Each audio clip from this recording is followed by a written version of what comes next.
What's going on, guys? It's Ben here, and today I'm going to be doing a video talking about some great power forwards of all time, Dirk Nowitzki, Tim Duncan, and Kevin Garnett. But first of all, I just want to address something really quick. I know I am wearing a headset today. I'm sort of just trying something out, seeing if uh, there's more microphone clarity if I use my headset rather than just talking to the microphone on my computer. I'm guessing that there will be, so that's just a little side note in case you watch these videos and you're confused as to why I am now suddenly wearing a headset. Alright, so that aside, today I'm going to be talking about Tim Duncan, Kevin Garnett, and Dirk Nowitzki, and basically who I think is the best player of the three, who's had the best career, and how they each stack up. The reason that I want to talk about these three guys is that they've each had very good careers that have run along each other's throughout almost all their careers. Just for some background information, Kevin Garnett was drafted in 1995, Tim Duncan in 97, and Dirk Nowitzki in 1998. So they all played and were in their primes during the relative same amount of time in the early to mid 2000s or late 90s too.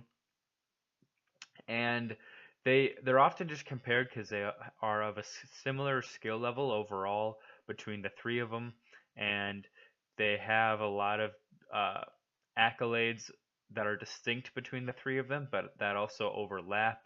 And they all were power forwards in the Western Conference for basically the same period of time, so they were playing each other a lot, and people were comparing them a lot. And so today, I'm basically going to give my input on who I think is the best and why, or who I think isn't the best and why.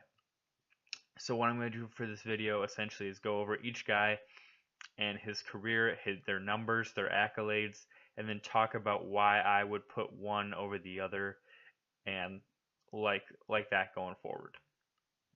Okay, so the first guy I want to talk about is the guy who I think off the bat most people would automatically say is the best guy, and that would be Tim Duncan. So to go over some of his accolades from his career, the first thing that a lot of people talk about is that Tim Duncan has won the NBA championship 5 times, which is impressive. He won it in 1999, 2003, 2005, 2007, and 2014. He was the MVP of the finals in 1999, 2003, and 2005. He was a most valuable player in the NBA in back-to-back seasons in 2002 and 2003. 2002, I think, was his most impressive season, looking at statistics from that year. He averaged 26 points a game and 13 rebounds, along with 4 assists and 2.5 blocks a game. That's very impressive, and I feel like normally people think of Tim Duncan as 20 points a game with 12 rebounds, but this year he really upped his scoring numbers and got it up to 26 and 13. And I kind of like that because Tim Duncan isn't usually a guy that like you think of him as a guy being a really good contributor, but you never think of him as like taking over a game. And I think this was good in that this season proved that he can take over a game and score 26 a night, which is very substantial, obviously. All right, so besides that, that was the 2002 to 3 season, but he won the MVP the season before on numbers that were slightly less impressive. Um, that the year before, okay, well that was actually the 2001 to 2 season that he did that, excuse me. In the 2002 to 3 season, uh, his second MVP season, he scored 23 points a game along with 13 rebounds as well and 3 blocks a game. So still a good defensive presence and offensive presence. Just his points are going back to more like his average throughout his career. Uh, he was a 15-time All-Star. His first appearance in 1998, his last in 2015. He was the MVP of the AllStar Game once in 2000. So here's a big distinction for me on how to separate these guys, and I'll just go through them for everybody when I get to those guys. But all NBA teams. So Tim Duncan made the most of any of these guys. He made 10 All NBA first team appearances, 3 All NBA second team appearances, and he made 2 All NBA third team appearances. If you don't know what the All NBA team is, it's basically like it's better than getting on the All Star team because it's saying you're one of the best. If you're on the first team, you're one of the best 5 players in the NBA. Or if you're on the third team, you're like one of the 15 best players in the NBA because obviously 3 times 5 equals 15. So that's a metric of that I find pretty interesting. So he has 15 All NBA appearances, with 10 of them being on the first team. Very impressive, obviously. Uh, all defensive team. He made the all defensive first team 8 times, the all defensive second team 7 times. So 15 appearances on the all NBA team, all NBA defensive team. Along with that, he won Rookie of the Year in 1998. So overall, a lot of accolades for Tim Duncan. Very impressive. Looking at his career statistics, um, let's see here. So when I look at his numbers, well, his overall career averages are 19 points, 11 rebounds, 3 assists, and 2 blocks a game. But looking at it like just season to season, he really hit this cap of about 22 to 23 points a game for his prime, and that was really what he scored. So I'll just start with his rookie season and then just go season by season really quick. I just want you guys to see how consistent he was and how he scored. So first season 21, 22, 23, 22, MVP season 26, next MVP season 23, next season 22, 20, 19, 20, 19, 19, 18. Then he dips a lot here in 2011. He went down to 13, then 15, then up to 18 again, 15, 14, and then last season 9. So I think as you can see, from 1997 to 2010, he never averaged less than 18 points a game, and except for his one MVP season, he had never averaged more than 23 points a game. So he's always between 18 and 23 points a game. And as far as rebounds, it's almost the same thing. Between 1997 and 2010, he never had less than 10 rebounds a game and never more than 13. He's always between 10 and 13. So just the model of consistency. And I think that that's good, but I think that a big knock that Duncan gets to his game is that he played somewhat basic and boring, and there's a reason why he's nicknamed the Big Fundamental. It's just that he played really well and he played the right way. It just was he did everything normal really well. He didn't have something eccentric to his game. I feel like the other 2 guys I'm going to talk about had some eccentric factor to their game that they did really well. But Duncan was just like a good normal build for a power forward. Basically just perfected every stereotypical power forward attribute. Like he couldn't shoot 3-pointers like Dirk, and he wasn't freakishly wiry and athletic like Kevin Garnett was.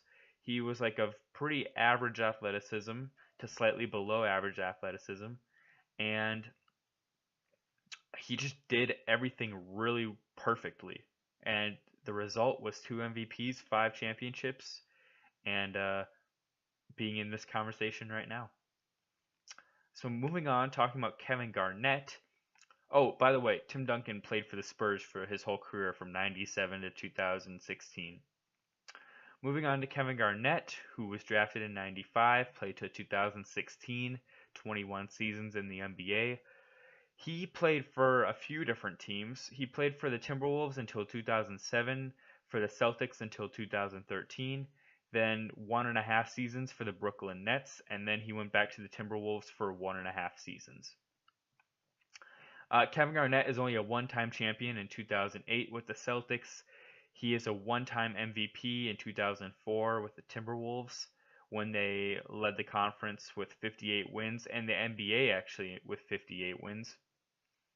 He is also, like Duncan, a 15-time All-Star and a one-time All-Star Game MVP in 2003 instead of Duncan in 2000.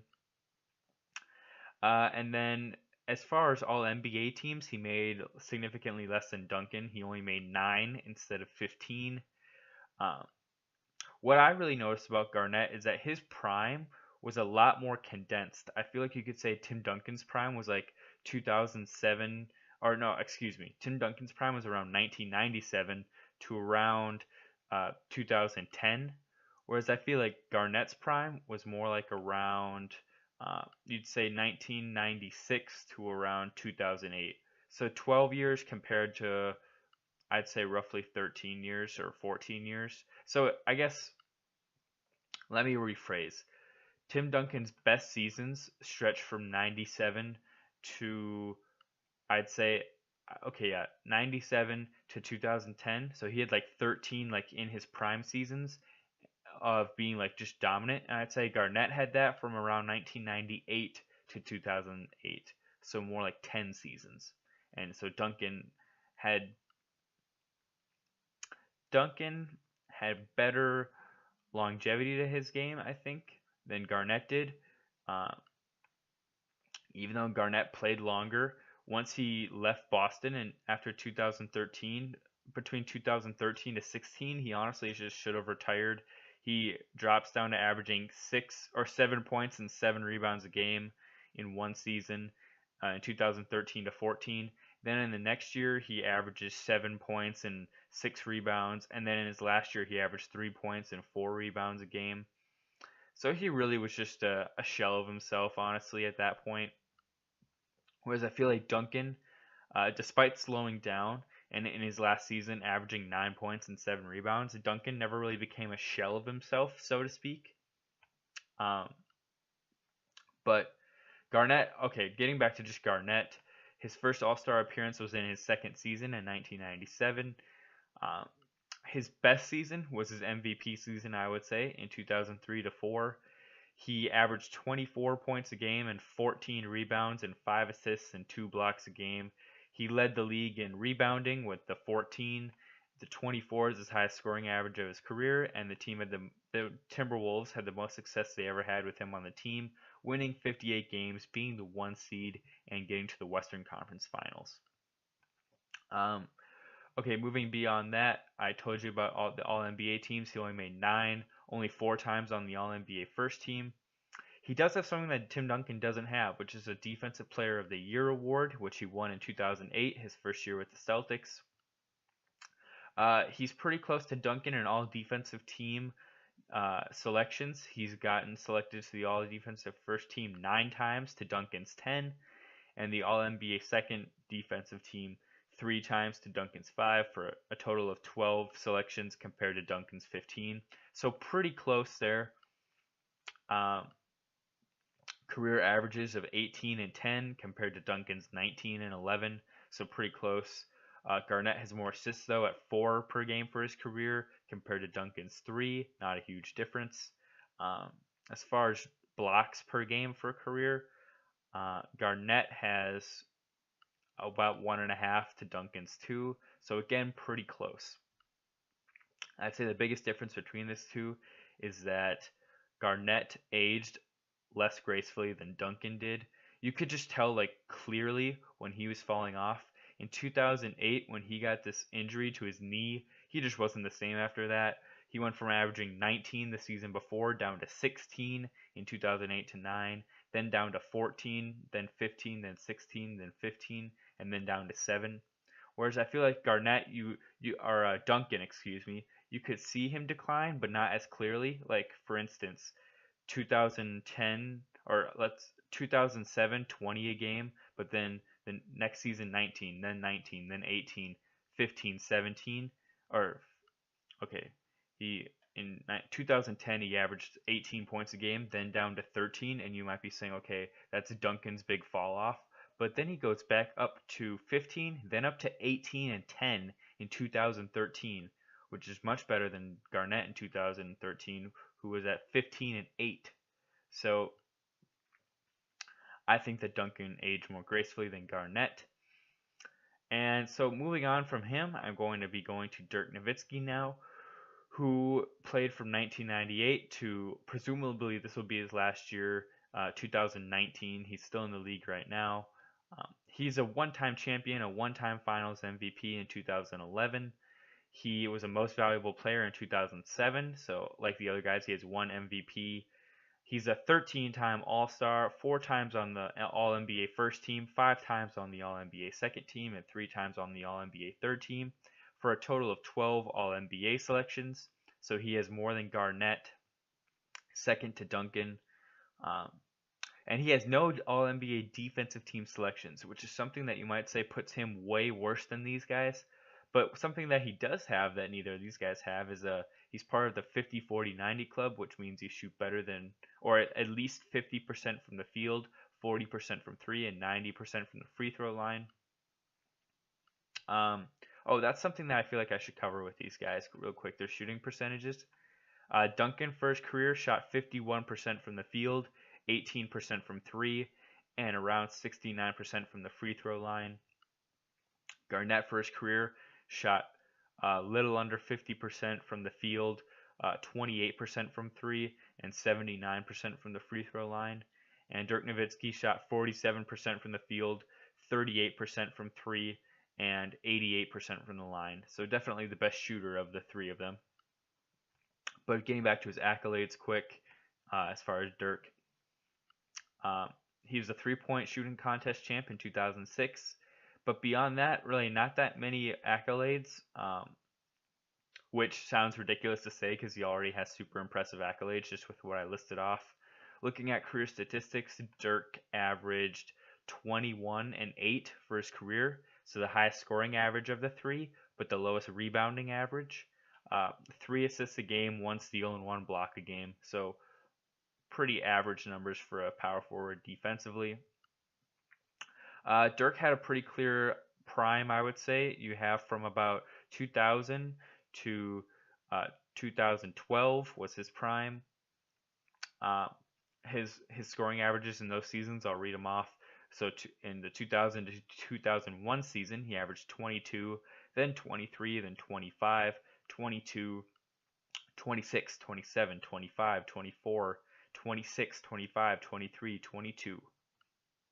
So that's what I define as Dirk's prime.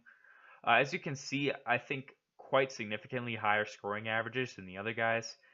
The other two guys combined had one season where they scored over 25 points a game, whereas Dirk on his own has 5 seasons like that. So he's obviously a higher scorer, and also another season where he scored 24 or like 24 and a half points a game. So that is higher than Garnett ever scored in a season. But again, Dirk was much more of a offensive presence and not much of a defensive presence at all, unlike Garnett and Duncan. Okay, so I think something that I need to talk about as well is playoff success for each of these guys. So obviously I listed off the titles: Duncan 5, Garnett 1, Nowitzki 1. As far as getting far in the playoffs, Duncan made the conference finals. I don't have the numbers right in front of me, but I think I know at least 3 other times in his career where he lost. I know to the Thunder in 2012, against the, let's see here. I guess I can't think off the top of my head, but I know against the Thunder in 2012 and against the Lakers in 2008, and I think there's one other one against the Lakers in the Shaq era where they got to the Western Conference Finals against them. That being said, though, it's 2001 they got swept by the Lakers. Okay, so he got to the conference finals 3 times besides his 5 trips to the finals. Garnett lost in the first round every year he was with Minnesota, except for 2004 where he made the conference finals and they had the best record. 2005, 6, and 7 with the Wolves, he missed the playoffs.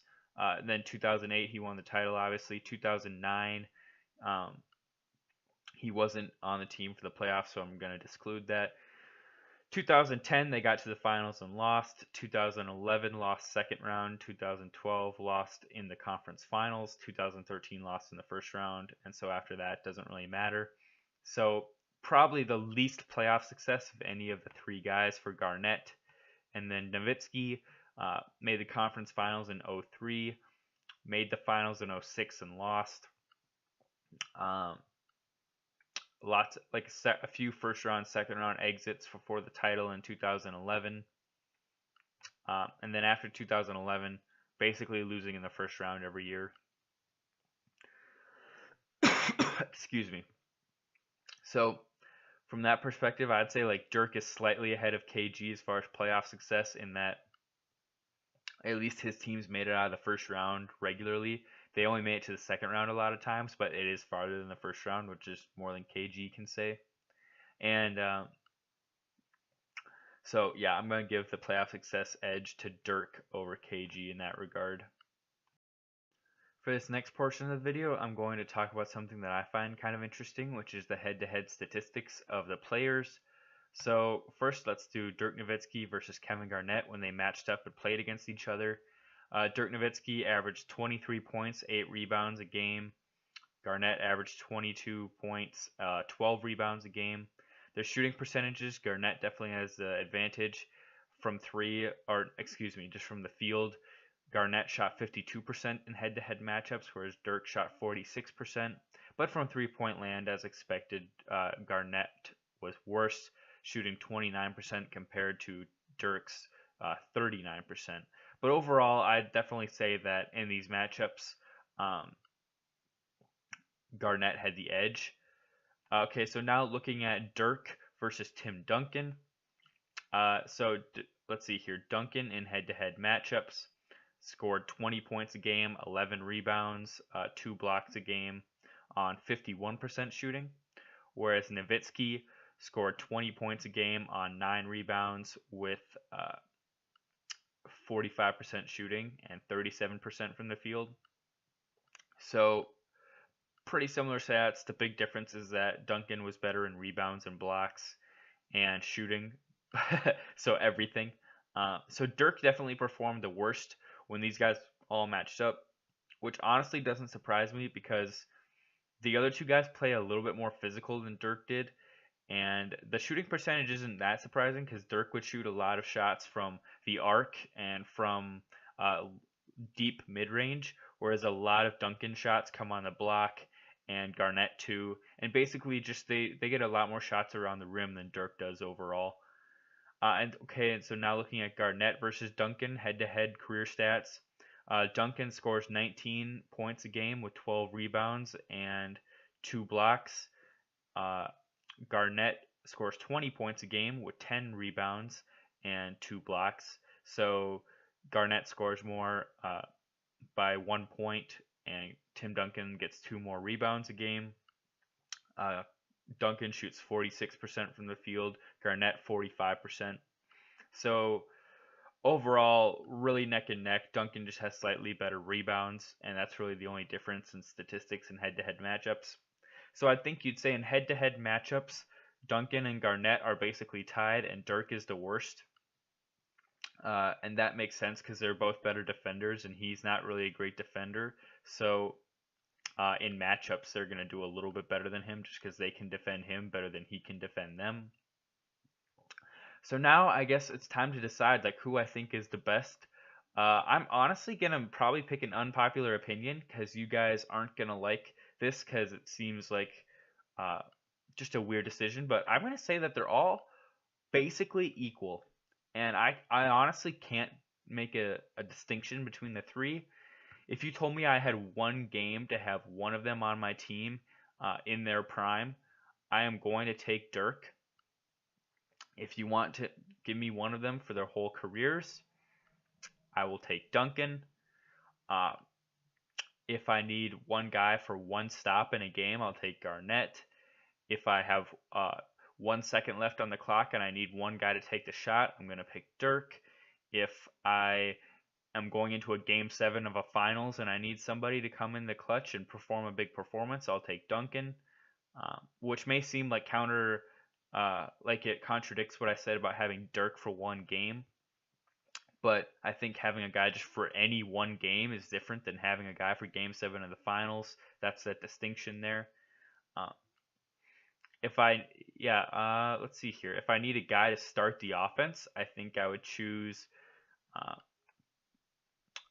Dirk's the best ball handler of these guys, even though his assists are lower than the other two. It's mainly because he was more like a catch and shoot guy. It's not like Garnett was taking the ball up the court when he was getting like 5 and 6 assists a game. It was like he was passing out of the post a lot, like getting the ball dumped down low, and then somebody stops him, and then he finds a good pass to one of his teammates. But I guess most people are going to say, well, Duncan has the most rings, he should win. And then Garnett has a ring and a Defensive Player of the Year and an MVP, and Dirk has a ring and an MVP, but not the Defensive Player of the Year award. But so then they would naturally say, well, Garnett's the second best and Dirk's the third best. But I guess what I have to say to that is this: Duncan may have won 5 titles, but on any of those 5 teams, you look at who he was surrounded by. On the first title, he had David Robinson, still a really potent offensive threat and defensive threat at that time. In 2003, 2005, and 2007, he had Manu Ginobili and Tony Parker, who were all-stars in their primes. And then 2014, I think you could still say that Tony Parker was at the very end of his prime, along with Manu, and then Kawhi Leonard emerged as a defensive presence to like a force to be reckoned with. So he had always a great supporting cast. Garnett had a terrible supporting cast in Minnesota, largely for the whole time he was there, and he did win the title in Boston, but he wasn't the Finals MVP. It was Pierce, and again, he had a fantastic supporting cast of Rondo, a 4-time All-Star, Ray Allen and Paul Pierce, Hall of Famers, along with really solid role players like Perkins and Big Baby Davis and stuff. Whereas Dirk, he was a Finals MVP and he won a title, and he did it against a team that he was not favored against whatsoever. Whereas when Duncan won some of his titles, they were the heavy favorite, like in 1999, 2003, 2005. They were actually the favorite, I'm thinking, every time that they were in the finals, actually. So I don't think, except for the year that they lost, or actually they were the favorite that year and they lost. But every time that they've made it to the finals, they were the favorite. So almost in a way, Tim Duncan did what was expected of him. Garnett, when they went to the finals, they had 66 wins compared to the Lakers with 57. Lakers also didn't have Andrew Bynum, so that made it easier on the Celtics. Not making excuses that their feats are less impressive. Just saying that Dirks is even more impressive. That he went up against LeBron, Wade, Bosh, all in their prime, and he did it with Jason Terry as the second best player, who's essentially like Lou Williams today. Like this would imagine like Anthony Davis and Lou Williams and let's see here, and another guy who I could comp somebody to would be like Ricky Rubio for what Jason Kidd was at that time. Imagine like that core, that those being like the best 3 on a championship team. That's really hard to imagine for me. That's basically what Dirk did in 2011. All that being said, I think Dirk's title win was far more impressive than any of the individual title wins that the other 2 had. So really, Dirk is by far the better offensive player than either of the other 2. He averaged more. He just had a way better offensive game, way more versatile. But then again, he was a much worse defender. So I really think that if you put any of these guys in San Antonio, they probably win the 5 titles like Duncan did. If you put Dirk or Duncan in Minnesota, they probably don't have much success the way Garnett didn't. I think they're all very close. I think it's unfair to say that one is clearly better than the others when they all were pretty similar in statistics and like all-star appearances. They all had Dirk had 13, the other 2 had 15. They all played around the same time, all had pretty similar primes when you really look at it. All that being said, I think it's unfair to say one is significantly or clearly better than the others. I think they're all pretty evenly talented. Hope you guys found this video interesting. I know it was a bit longer, but it warranted it. So if you got any comments, agree or disagree with me, let me know below. I'd love to hear from you. Hope you guys have a good day. Bye.